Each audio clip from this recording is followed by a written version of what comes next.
Hello, আসসালামু আলাইকুম। Welcome to cooking studio by Asha. আজকে আমরা তৈরি করব খুবই মজাদার ক্যারামেল ক্রিমি পুডিং। এটা দেখতেও যতটা লোভনীয় হয়েছে, খেতে ততটাই মজা হয়েছে।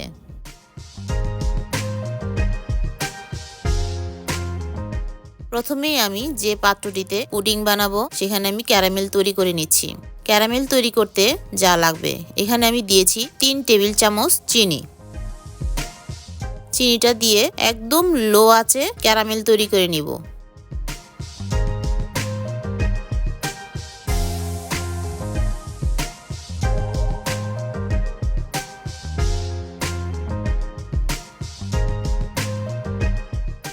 পারফেক্ট ক্যারামেল হওয়া খুবই জরুরি, কারণ ক্যারামেল যদি পুড়ে যায় তাহলে পুরো পুডিংটাই তিতা হয়ে যাবে।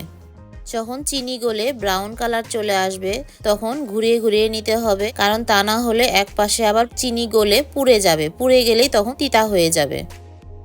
পর্যায়ে চুলার জালটা বন্ধ করে দিতে হবে, বন্ধ করে হাত দিয়ে ঘুরিয়ে ঘুরিয়ে সেট করে নিতে হবে। আমার ক্যারামেলটার কালার কিন্তু অনেক সুন্দর হয়েছে। এখন আমি এটা ঠান্ডা হতে রেখে দিব। পুডিং বানাতে যা যা লাগবে, এখানে আমি ব্যবহার করেছি 4টা নর্মাল টেম্পারেচারে রাখা ডিম,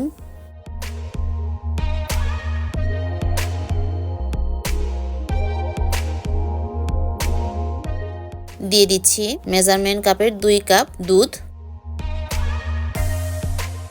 1 কাপ চিনি, চিনিটা যার যার টেস্ট অনুযায়ী, দিয়ে দিচ্ছি 1.5 কাপ পানি।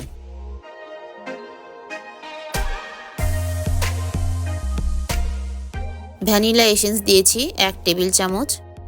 ভ্যানিলা এসেন্সটা দিলে ডিমের যে একটা কাঁচা গন্ধ আছে ওইটা আর থাকে না। এখন খুব ভালো করে ব্লেন্ডারে বিট করে নিচ্ছি। ব্লেন্ডারে বিট করলে খুব সুন্দর স্মুথ হয়, পুডিংটা খেতে অনেক ক্রিমি লাগে। পুডিংয়ের ব্যাটারটা আমার সম্পূর্ণভাবে রেডি হয়ে গিয়েছে। আমার ক্যারামেলের পাত্রটি কিন্তু ঠান্ডা হয়ে গিয়েছে, ক্যারামেলটা খুব সুন্দরভাবে সেট হয়ে গিয়েছে। এখন আমি এই বাটিতে একটি ছাঁকনি রেখে ঢেলে নিব পুডিংয়ের মিশ্রণটি। অবশ্যই ছেঁকে নিতে হবে, ছেঁকে না নিলে ভিতরে লাম্পসের সৃষ্টি হবে। এখন একটু ঝাঁকি দিয়ে নিতে হবে, ঢাকনা দিয়ে ঢেকে বসিয়ে দিতে হবে হাঁড়িতে। আমি একটি ছড়ানো হাঁড়ি নিয়েছি। এখন দিয়ে দিব একটি টিস্যু, তার উপর দিয়ে দিব নর্মাল পানি, দিয়ে আমার পুডিংয়ের বাটিটা বসাই দিতে হবে। পুডিংয়ের বাটি বসিয়ে খেয়াল রাখতে হবে যেন ডুবে না যায়। বাটিটির 3 ভাগের 1 ভাগ ডুবে থাকবে এবং বাকি 2 ভাগ পানির উপরেই থাকবে। এখন ভারী কিছু একটি দিয়ে দিতে হবে। আমি এখানটা পাথর দিয়েছি, আপনারা ইচ্ছা করলে শিলও দিয়ে দিতে পারেন। ঢাকনা দিয়ে ঢেকে ঢাকনার ছিদ্রটা অবশ্যই বন্ধ করে দিতে হবে। হাই হিটে আমি 5 মিনিটের মতো কুক করব, বলক ওঠার আগ পর্যন্ত। বলক উঠে গেলে জালটা একদম লো করে দিতে হবে। লো আঁচে ঘড়ি ধরে 20 মিনিট রাখতে হবে।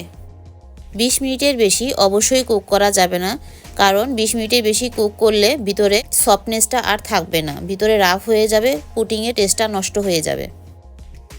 এরকম আমি বড় একটি স্টিক দিয়ে চেক করে নিব।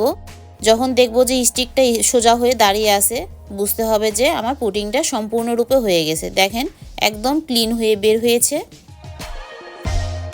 এখন আমি পুডিংটা ঠান্ডা হওয়ার জন্য রেস্টে রেখে দিব।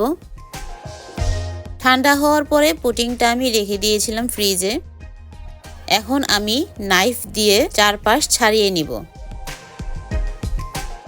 এরপর একটি বাটিতে উল্টো করে এরকম হালকা একটু ঝাঁকি দিয়ে নিতে হবে।